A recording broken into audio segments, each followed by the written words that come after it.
Nous avons assisté ce matin au dernier discours du président de la Commission, Jean-Claude Juncker, sur l'état de l'Union.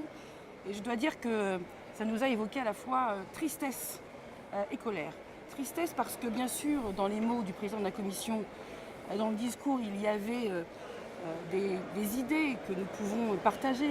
Quand il dit l'Union européenne ne doit pas être une forteresse face aux réfugiés, quand il dit nous devons activer l'article 7 pour faire respecter l'état de droit, la liberté de la presse, quand il dit également nous devrions avoir au sein de l'Union européenne un système majoritaire simple pour réviser la fiscalité et faire la taxation sur les multinationales, nous partageons.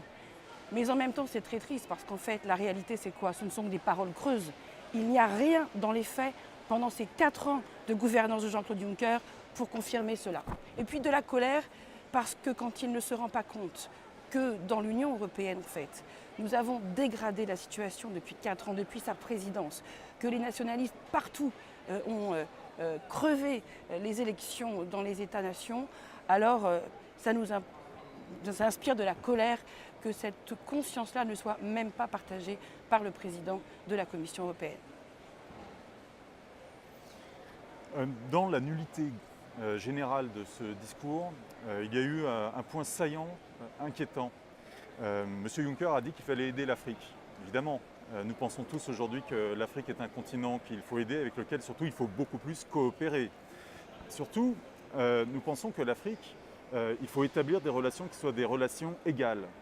Mettre des normes sociales, des normes écologiques dans la manière dont les entreprises européennes agissent, au lieu par exemple d'aller déstabiliser des pays entiers comme ça a pu être le cas au Rwanda, comme ça a pu être le cas en RDC, comme ça a pu être le cas au Libéria ou ailleurs. Et quelle est la proposition de M. Juncker? C'est un accord de libre-échange. C'est-à-dire qu'en gros, il propose le TAFTA entre l'Europe et l'Afrique.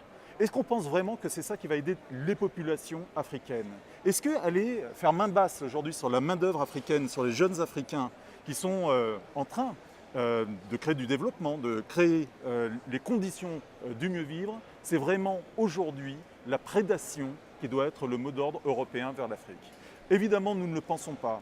Génération se battra contre cette vision du monde, qui est une vision du monde qui a fait tant de mal aux Européens même. Mais pour autant, Génération ne se résigne pas.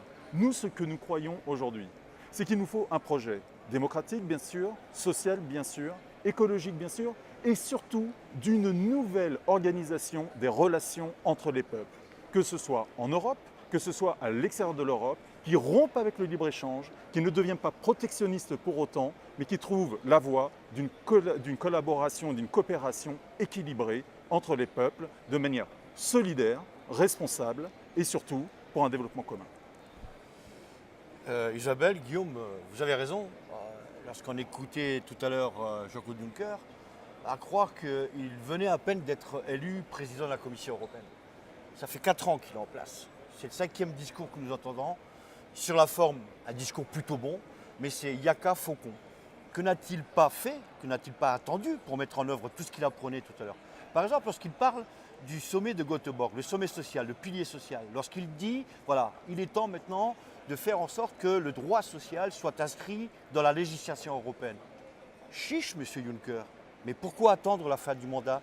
Est-ce que vous êtes capable de mettre ça à l'ordre du jour et, par exemple, essayer de convoquer un conseil extraordinaire pour parler du pilier social et enfin le mettre en œuvre? Pas après 2019, pas après les élections. Vous ne serez plus là, il sera peut-être trop tard et je ne suis pas sûr que ceux qui le remplaceront voudront le faire. Donc chiche, monsieur Juncker, mettez en adéquation vos actes et vos paroles, c'est ce qu'on attend et ça fait 5 ans qu'on n'entend que des discours.